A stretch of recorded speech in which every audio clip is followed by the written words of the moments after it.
Well, hello creative friends, and welcome back to my kitchen. Today I'm going to be canning some chicken, and it's not chicken that I've cut and browned or seasoned. It's just raw packed, plain old chicken, which some people refer to as ugly chicken because it's one of those things that doesn't look great in the jar, but oh my gosh, it is fabulous. And the reason I'm canning it is because we've got a surprise coming up. Got some fun recipes, and I'll tell you about that more later. But today, I wanted to take a quick second and go over this complete guide to home canning. This is the reference that I'm going to use for today. And the reason I love this, I think I've said this a gajillion times, I love this because it's free. The book is free to anyone that can just download a PDF. If you go to the National Center for Home Food Preservation, I'll put a link. You can go there and look this up under publications, or you can just type in the complete guide to home canning. And you can go each section. There's a section for fruits, a section for meats, and everything. And you can just print down each section and have it. So it's an awesome thing. And you know what? I went downstairs. This whole pandemic thing has made me use a lot of my pantry. I learned a lot about my pantry. Like, I have way probably more fruit than I needed, but I'm low on protein, so I need to do some beef and some chicken and things like that. So that's my new goal, is to can a lot of those things up.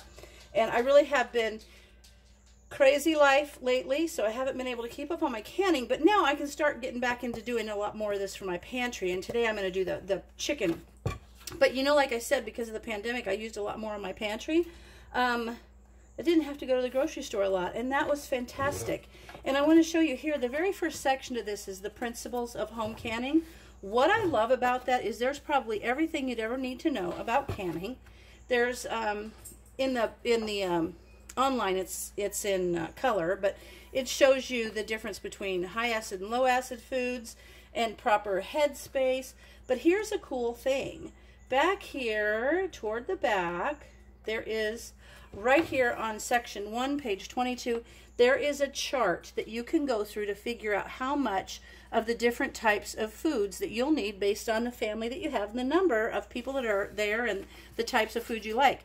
That's handy. I really like that. There's also the glossary of terms. So when I say something like, I don't know, canning salt or botulism or bacteria, you can look it up. So, like I said, this is an awesome, awesome book, and I hope you guys all at least refer to it online. But here you go. I'm going to get busy doing that. Today I'm going to set a couple of chicken breasts aside for a meal that I'm going to make that I'll show you later because it's really, really good. But I'm going to be using several different styles of jars. This one, I love these. They're called a squatty pint. See, here's a pint, and here's a squatty pint. And it's the same amount of food that goes in it. But this is about the size around the bottom. This is the size of a quart, but it's just half as tall. I don't know why. I just like those, and you don't see them very often, and the problem with these is they only come in a package of 4. But I love those. I'm going to be doing some pints. I'm also going to be doing some half pints and maybe a couple 4 ounces. Why would I want this? Well, this is great if I'm just going to make chicken sandwiches for 2 people. That's just the right amount. You don't have to open a great big jar and have to worry about what to do with the leftovers. And this is perfect for one. Like, you can grab this with a hard-boiled egg and maybe some crackers for a quick and easy lunch. So those are the jars I'm going to use. I've got all my stuff set up. I've got my lids. I've got my rings. I've got a little salsa because I'm going to throw some salsa into a couple of these jars of chicken. And with raw pack, you just cut it up, put it in the jar, wipe the top. It's the simplest thing ever. You don't even have to put any liquid in. So that's easy, but I am going to put some salsa because that's going to give it a great flavor for future recipes. So I'm going to be back with you as soon as I get my big packages of chicken out, and I'll see you in a minute. Okay, I've got my chicken breasts ready to go. Now, the thing was, the cash, they don't call it cash and carry anymore. I think they call it Chef's Store or something now. They had the chicken breasts, the fresh chicken breasts on sale. Good deal. Got about 20 pounds of them. But I'm setting 2 of them aside because I'm going to show you a recipe that I'm going to use with those. It's super simple but super delicious. So I'm going to put this in the fridge for while we're canning, and I'll make a recipe and show you that in a little bit. But in order to do this right, I have been doing canning a long, long time, and I still always refer. I don't care. I don't go by memory. I know that this is 75 or 90 minutes. I know all that. But I'm still going to check it out. So in my book on section 5, page 5, it has chicken or rabbit. Those two things are canned the same way. So what I'm going to do is raw pack, which means I'm just going to take this and I think I've done a video on that, but I know that I've done videos where I took cute chunks and I browned them and did all those things, but this is just plain old ugly chicken. So I'm going to raw pack, and it says to add 1 teaspoon of salt per quart if desired. I do not desire that because we try to cut down on salt, and I figure those things can be seasoned afterwards, and each person can season it to their own liking. Then it says, fill hot jars loosely with raw meat pieces, leaving 1 1/4 inch headspace.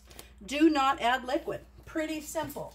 So I've got my jars, got my pressure canner all set up over here, got my warm jars ready to go, sitting in there, not hot. I mean, they're hot, but they're not so hot I can't touch them. Anyway, so they're ready to go. And I got to get me a paper towel to wipe the rim.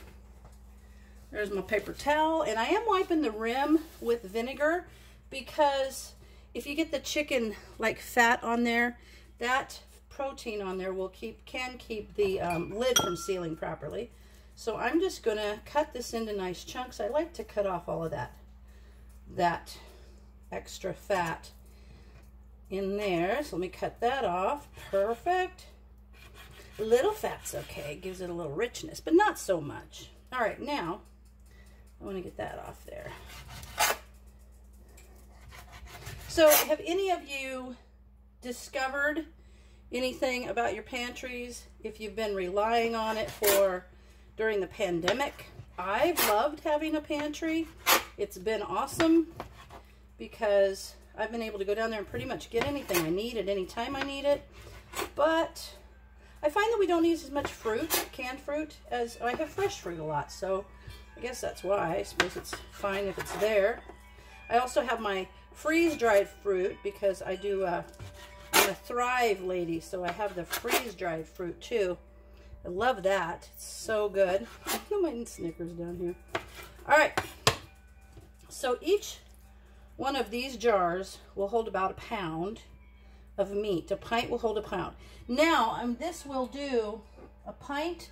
I'm going to pressure can it for 75 minutes.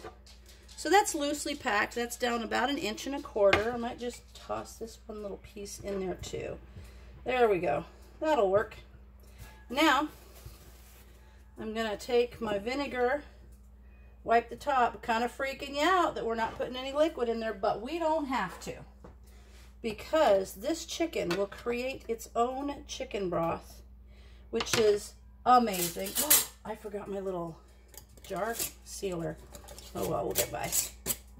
Okay, so I'm going to tighten it and then back a little bit, because this, you don't want to tighten it down super tight, because if you do that, it holds the lid so tight to the jar that as the pressure builds up, it has no way to escape.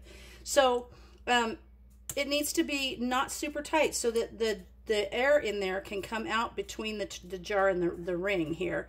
Also, if you put stuff in your pressure canner and you have enough jars to where, if you, like, say if I put a bunch of these little jars in and the water went over the top of the jar in a pressure canner, that's fine. It won't hurt anything. So it'll be just fine. So there it is, my chicken in a jar. I'm going to go ahead and jar up a bunch of them, and I'll come back to you when I'm ready to put maybe some salsa in one of the jars, and I'll show you how I do that. Okay, friends, I've used about half the chicken, which turned out to be a full canner. But what I'm going to do with these last 4 jars, and I did a couple of little jars, little half-pint jars, and that reminds me to talk to you about something. You can see in the book how it says 4 pints is 75 minutes at 11 pounds of pressure, and then if you go up altitude, it's 12 pounds of pressure, 13 pounds of pressure, 14 pounds of pressure. So you want to make sure that you're processing it for the right weight for your altitude. But mine, I'm basically at sea level, so I'm going to do 75 minutes at 11 pounds of pressure, which is 10 pounds on a dial gauge. So there's a weight, or 10 pounds on a weight. So there's a weight and dial, but still just follow your directions. So interesting though, if you were to do, now you can do quarts or 90 minutes. So you can do something as large as a quart, but not more. Okay, quart's the max. Now if I was to do a 1.5 pint jar, because that's larger than the pint, which would be 75 minutes, I need to bump it up to the next largest jar, which would be quart. So if I did pint and a halves, I would have to do those at 90 minutes. Now these are smaller than a pint. So they're smaller than a pint, but there's no processing for this small of a jar, or even these little 4-ounce jars. There's nothing for that small. So these have to bump up to the next largest capacity, which is the pint. So if I'm doing something smaller than a pint, I need to do it at 75. If I'm doing something between a pint and a quart, I need to do it at 90. But the largest you see listed is quart, so you can't go over that, okay? Just be safe. All right, so now what I'm going to do is I've got these 4. I'm going to take a little bit of salsa, and I'm going to put in there. And why am I doing that? Because it's awesome. This is actually going to be terrific for certain recipes that maybe I want to take the chicken and put it in like a rice, or mix it with some sort of beans or something. It's going to be amazing. And that's just going to become part of the broth, so it'll be fabulous. And why can I do this if I'm adding something to this and not worrying about the pressure canning time? Because there's nothing in here. There's tomatoes, there's peppers, there's celery, you know, typical salsa stuff, but there's nothing in there that would process longer than the chicken. So I can put that in there. If I wanted to, I could put some onions in there, or I could put some peppers in there, but you don't want to mess it up too much. You want to leave that fabulous chicken flavor. And this looks like a lot of salsa, but when it cooks down, it's just going to be like a little spicy, nothing major. And this is mild salsa anyway, so it'll just be great if it's mixed in, say, with oh, I don't know, you could put it with some Spanish rice. Oh my gosh, it'd be so good. So I'm going to put these in, and then there's another thing I wanted to show you, in case I haven't talked about this in a while. Let me put my lids on. And then I'm going to unplug the phone and bring you over to my canner. These jars are hot, but they kind of cool down once you get that cooler raw packed chicken in there. Okay, let me unhook you and bring you over here. Ooh, I don't want to mess this up. Here's a pretty cool thing. These are the containers that the chicken came in, and those are fabulous. They're heavy black containers. I washed them out and thought, I know where those are going. They're going out in my greenhouse. So when you get food like that come in containers like this, give it a second thought before you throw it away. Okay, guys, there it is, fresh out of the canner. Look at that. See how there's the stuff on the jars and stuff, and so people say it's ugly chicken, but it's a delicious chicken. And there's the salsa chicken. You can tell, looks so good. Look at that salsa chicken still boiling in the jar. So delicious. So anyways, look at the amount of liquid. So you don't have to add any liquid, because this is the way it starts. And that's the way it ends up. It's got this amazing broth that you can do all kinds of things with. But anyway, there it is. Home canned ugly chicken. Thanks for watching.